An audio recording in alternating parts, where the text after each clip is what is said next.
आजपासून संसदेच्या पावसाळी अधिवेशनाला होणार सुरुवात। राम मंदिर, दानचोरी, पेपर फुटी यासह विविध मुद्द्यांवरून विरोधक आक्रमक होण्याची शक्यता।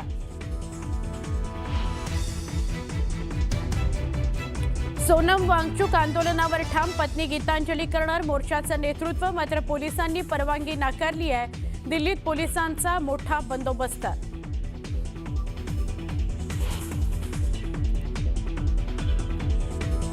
राम मंदिरातील दानचोरी प्रकरणावर आज सुप्रीम कोर्टात सुनावणी। यूपी सरकारकडून एसआयटीचा अहवाल सादर।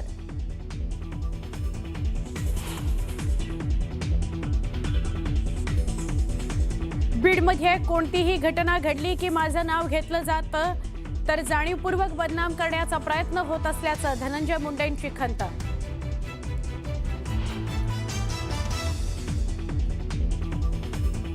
मुंबईसह नवी मुंबई आणि परिसरात मध्यरात्रीपासून मुसळधार पाऊस।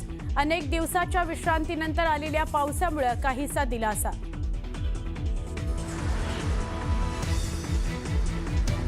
वर्ध्याच्या विरुळजवळ मालवाहू वाहनाची कारला जोरदार धडक। अपघातानंतर कारनं घेतला पेट। भीषण अपघातात 6 जणांचा मृत्यू। जगद्गुरू संत तुकोबांच्या पादुकांचं नीरास्नान संपन्न। ज्ञानबा तुकारामच्या गजरात दुमदुमला नीराकाठ। पालखीचं अकलूजकडे प्रस्थान।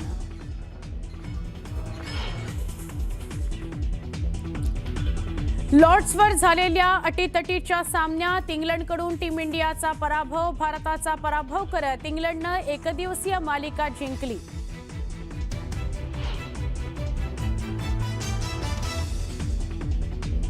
तब्बल 16 वर्षांनंतर फिफा विश्वचषकावर स्पेननं कोरलं नाव। फायनलमध्ये अर्जेंटिनावर 1-0 विजय मिळवत रचला इतिहास। मेस्सीचं स्वप्न भंगलं।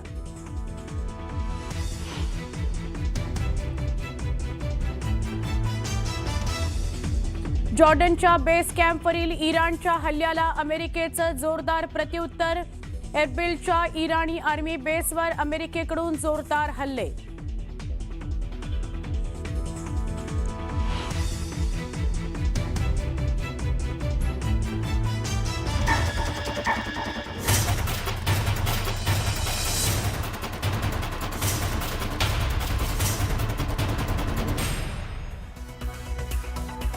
बुलेटिनमध्ये स्वागत। सुरुवातच एका महत्त्वाच्या बातमीनं। बातमी आहे नवी दिल्लीतून। देशाच्या संसदेच्या पावसाळी अधिवेशनाला आजपासून सुरुवात होतीये।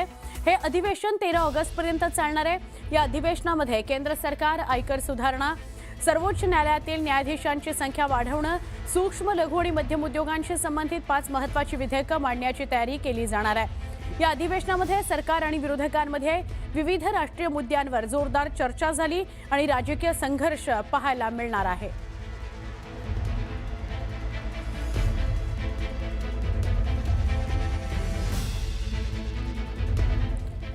कॉकरोच जनता पार्टीचा आज संसदेवर मोर्चा काढला जाणार होता। अत्यंत महत्त्वाची ही बातमी। दिल्लीमध्ये आज संसदेचं हिवाळी अधिवेशन सुरू होतंय आणि त्याच वेळी कॉकरोच जनता पार्टी CJPचा मोर्चा संसदेवर निघणार आहे। संसद मार्च असं या मोर्चाचं नाव ठेवलं गेलंय। CJPच्या मोर्चाला मात्र दिल्ली पोलिसांनी परवानगी नाकारलेली आहे। आता काय होतं हे बघणं महत्त्वाचं आहे। नवी दिल्लीमध्ये कठोर निर्बंध लागू करण्यात आलेले आहेत। कलम 163 लागू करण्यात आलेला आहे। 5 पेक्षा जास्त लोकांनी एकत्र जमायचं नाही अशा सूचना दिल्लीमध्ये दिल्या गेलेल्या आहेत।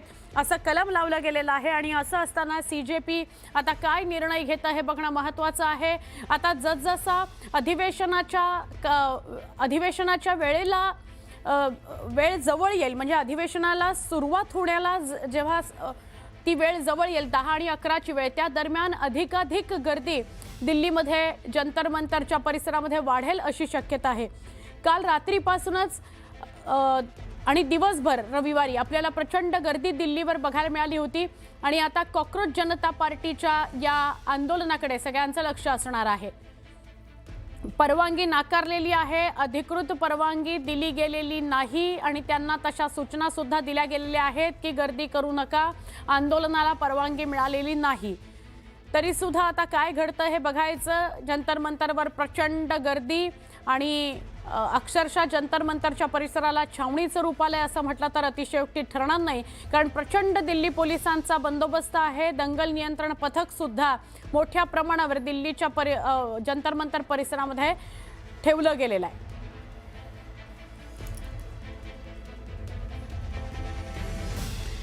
आजपासून सुरू होणाऱ्या संसदेच्या पावसाळी अधिवेशनाच्या पार्श्वभूमीवर दिल्ली पोलिसांकडून हाय अलर्ट जारी करण्यात आलाय आणि कडक निर्बंध लावण्यात आलेले आहेत. प्रस्तावित संसद मार्चसाठी कोणतीही अधिकृत परवानगी नाही असं पोलिसांकडून आधीच सांगण्यात आलेलं आहे.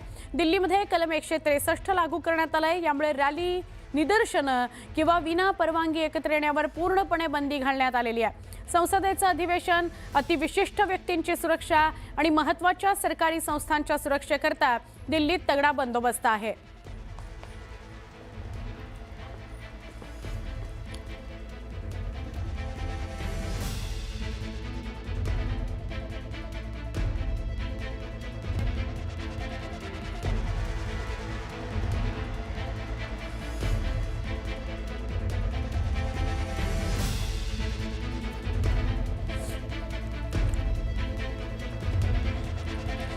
अयोध्येतल्या राम मंदिराकरता जमा झालेल्या देणगीतील कथित आर्थिक अनियमितता आणि गैरव्यवहार याच्या प्रकरणात दाखल याचिकांवर आज सर्वोच्च न्यायालयामध्ये सुनावणी होणार आहे. आजचा दिवस महत्त्वाचा आहे. सर्वोच्च न्यायालयामध्ये या याचिकांवर सुनावणी होते.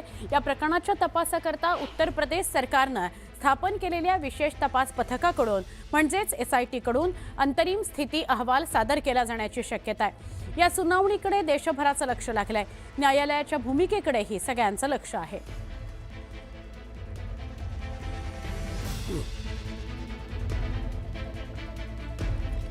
अयोध्येतील राम मंदिरातील कथित देणगी चोरी आणि आर्थिक गैरव्यवहाराच्या प्रकरणावर काँग्रेसचे खासदार रणदीप सिंह सुरजेवाला यांनी राज्यसभेमध्ये नियम 267 अंतर्गत कामकाज स्थगन प्रस्तावाची नोटीस दिली आहे. या प्रकरणावर तातडीनं चर्चा घेऊन सरकारनं आपली भूमिका स्पष्ट करावी अशी मागणी त्यांनी केली आहे.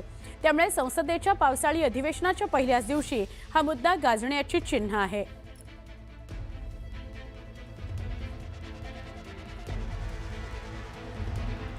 बीड जिल्ह्यामध्ये कोणतीही घटना घडली की माझं नाव घेतलं जातं आणि जाणीवपूर्वक मला बदनाम करण्याचा प्रयत्न होतो अशी खंत आमदार धनंजय मुंडेंनी व्यक्त केली. परळीमध्ये IAS अधिकारी किरण गित्ते यांच्या नागरी सत्कार सोहळ्यामध्ये ते बोलत होते. वैद्यनाथ तीर्थक्षेत्राच्या विकासाकरता सातत्यानं काम करत असल्याचं सांगतानाच नाथ शिक्षण संस्थेच्या माध्यमातून पुण्यात निवासी स्पर्धा परीक्षा केंद्र सुरू करण्याची घोषणाही त्यांनी यावेळी केली.